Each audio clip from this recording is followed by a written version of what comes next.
jam-packed episode of the Blunt Talk Sports Podcast. I'm your host, Anthony Wright, coming to you from the beautiful, and sunny confines of Atlantic City, New Jersey. Wherever you may be watching or listening, I thank you as always. Like, share, and subscribe. It helps the channel.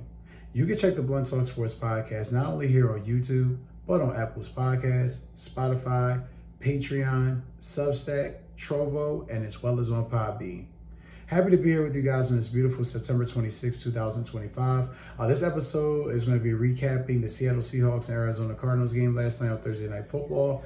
It was a thrilling game. It was kind of boring to start. Seahawks pretty much had control of it, but then, it became a game late. We'll definitely dive into that, touch on some of the topics that I thought were key takeaways and things of concern for the Arizona Cardinals going forward.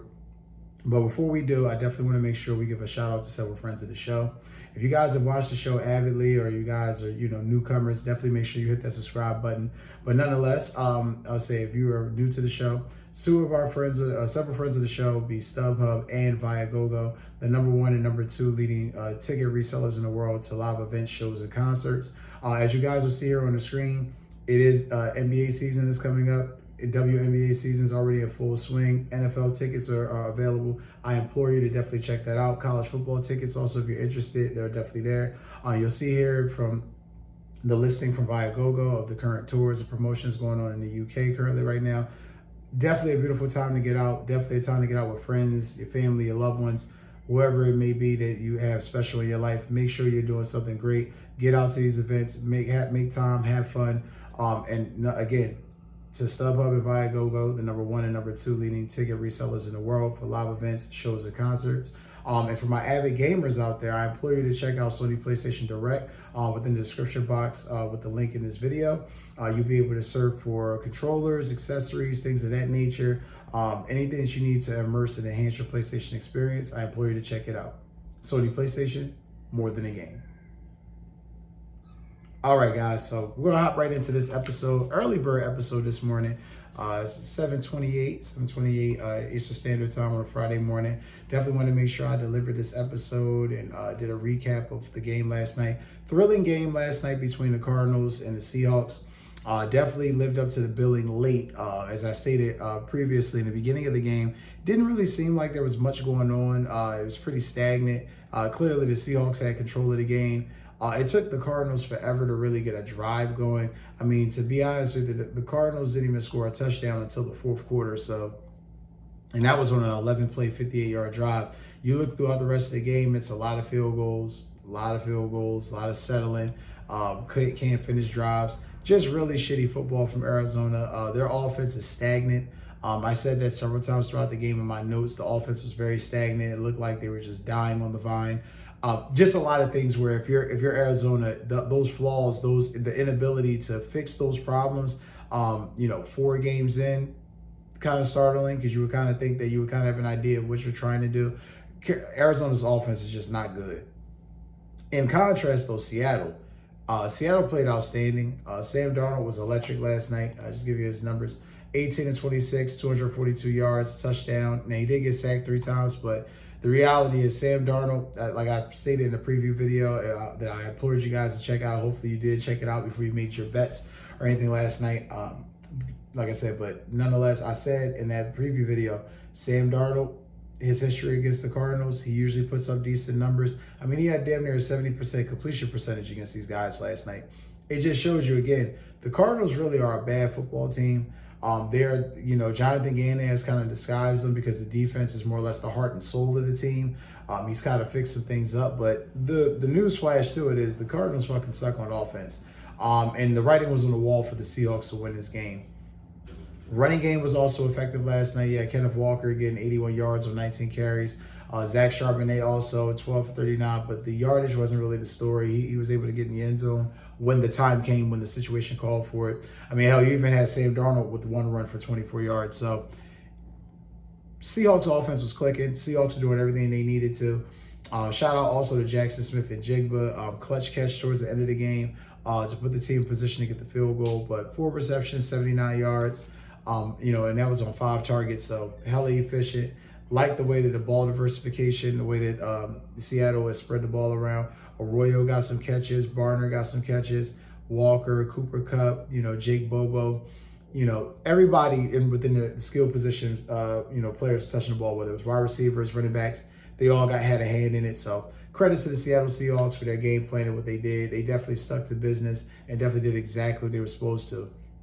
Seattle's defense, though, is truly the story. Seattle's defense, literally, and I mean literally, from the moment that they got in that game, you clearly saw that the message was going to be take it to kylermurray and force the Cardinals into bad situations. Seattle clearly was not going to allow Kyler to just rip and run and do whatever he wants and kind of make magic. He kind of had to figure a way out and find some things to create offense, because again, as I reiterate, they did not score a touchdown until the fourth quarter. So it was just a moribund game for the Cardinals. Very shitty. Their offense is truly the Achilles heel. And I mean, keep in mind that kylermurray had to throw the ball 41 times and only had 200 yards. 2 touchdowns, 2 interceptions. One of them was a tip bobble, obviously, from Marvin Harrison, but you got to catch that. You got to make those plays. It just wasn't efficient. Now, startlingly enough, in the preview video, I mentioned yesterday that kylermurray hadn't ran for over 50 yards against Seattle in 3 years. He had 41 last night, so he definitely was trying to move the ball, definitely trying to generate some offense, especially with John Connor being out, which now with Connor being out, I see now how that limits their offense. kylermurray has to do a lot of the running. Travis Benson is not really ready for that. DeMarcado is kind of like more of a receiving threat than a pure running back. And then they try to give Dortch and Michael Carter some touches. So essentially, the Cardinals are going to struggle on offense without Connor. It's going to be a dogfight because, between 1, 2, 3, 4, 5 guys, you had 17 rushing attempts for 89 yards. Not great. So be that as it may, Marvin Harrison, he was struggling early in the game, but he got his confidence back, refocused, 6 catches, 66 yards, and 1 touchdown. Travis McBride also stepped up. Outside of that, like I said, Cardinals offense is limited, man. And, I want to easily put it on Kyler, but this isn't really just a Kyler problem.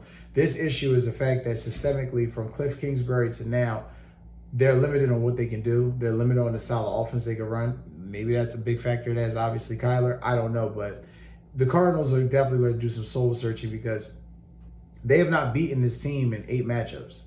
I mean, we're going back years now. You have not beaten this team, so maybe it's 2020, that was the last victory. 2021 was the last time that the Cardinals actually beat the Seattle Seahawks. So, November of 2021. So maybe, November 21st, 2021. So maybe 2025, the second game be a different story, but I doubt it. Seattle dominated this primarily for 3 quarters, made it a game late, but even then pulled away when they needed to. Looking at the schedule, though, for Seattle's got a couple good games coming up. Now, the Eagles play the Tampa Bay Buccaneers this Sunday, but after that, Seattle then plays Tampa, then they have Jacksonville, then they have the Texans. So, a couple division games wedged into a real good NFC South game there, so kind of like that. Also, if you're the Arizona Cardinals, looking at their schedule is a little bit less strenuous. You have Tennessee, Indianapolis, which now is actually going to be a much more important game than most people thought at the beginning of the offseason. And you have Green Bay on October 19th. So both teams are going to have to show and prove that they can sustain, especially with the schedules coming up. That being said, shout out to Seattle. Shout out to Sam Darnold. Love the way that they played. Love the energy that they brought. It's definitely going to be interesting to see going forward if Seattle can maintain this, if Sam Darnold can maintain this status and level of play. Because if so, the Rams definitely truly have competition in the NFC West. That's going to do it for this episode, guys. As always, don't forget to like, share, and subscribe. I'd love you guys and thank you for plugging in. Take care and enjoy the rest of your day.